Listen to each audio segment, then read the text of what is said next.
Keyboard Exchange International.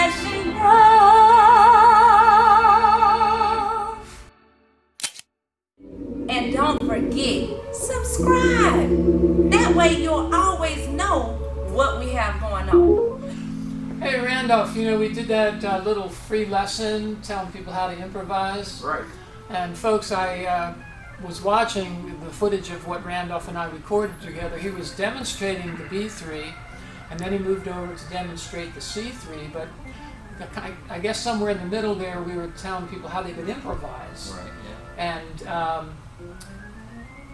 I remembered, because Randolph was playing the same chords over here on the C3, and you were playing another note that we hadn't discussed, which was that E flat. Yeah, the E flat, yeah. Okay, so the E flat, if you're playing white notes and you want to get another note, it's like you can throw that E flat in there also, but it's usually, you slide off of it. You don't stay there too long.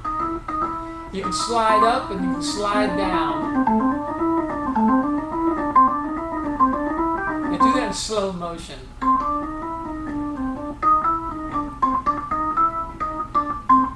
And just hold that E flat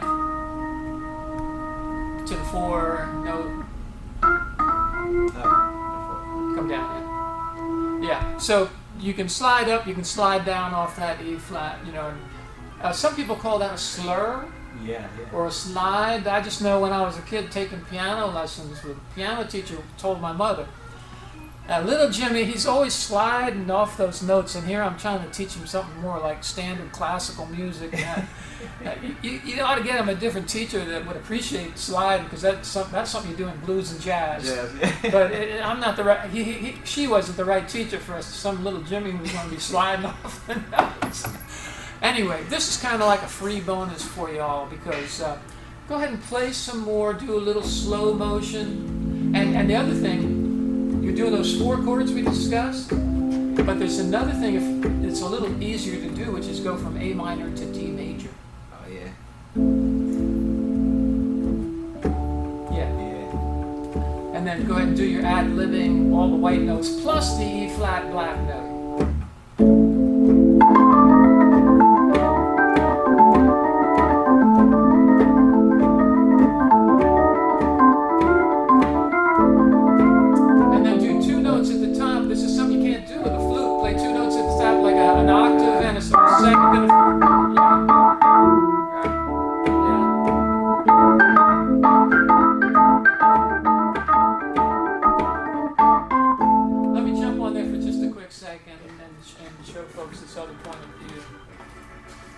And I noticed that Randolph, when he went and played the 4 chords that we showed you originally, you then took those same 4 chords and you took it to a whole new level that we didn't even think of when we were trying to get beginners lessons, which is really cool. It shows people where you can get to if you practice every day, 8 hours a day like Randolph. Oh, I wish.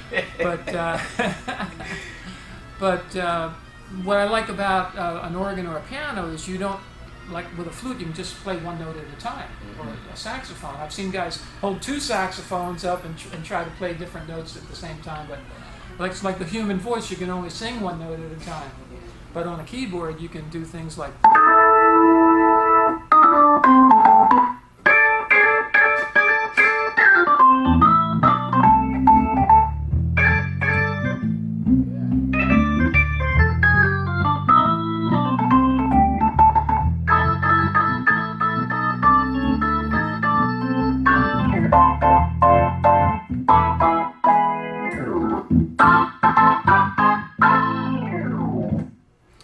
Thanks for your time and attention, ladies and gentlemen. Mr. Randolph Carter, Jim Huss speaking to you from Keyboard Exchange International.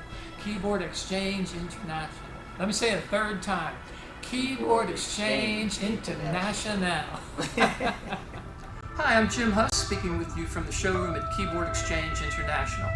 We'd like to thank all of you who have helped us grow our business for the past 51 years, and it is our intent to find good homes for all the instruments we have gathered from all over the United States. thank you to the families that have preserved the instruments and then sold them to us, knowing that we would find good homes for them. If you, on the other hand, are in need of an instrument, please give us a call. There's been a lot of effort to gather these instruments together, and we would like to make you part of the Keyboard Exchange International family. Let's all work together to keep these fine instruments going long into the future so that we now and future generations can continue to enjoy the wonderful sound of the Hammond tone wheel organ. God bless. Signing off.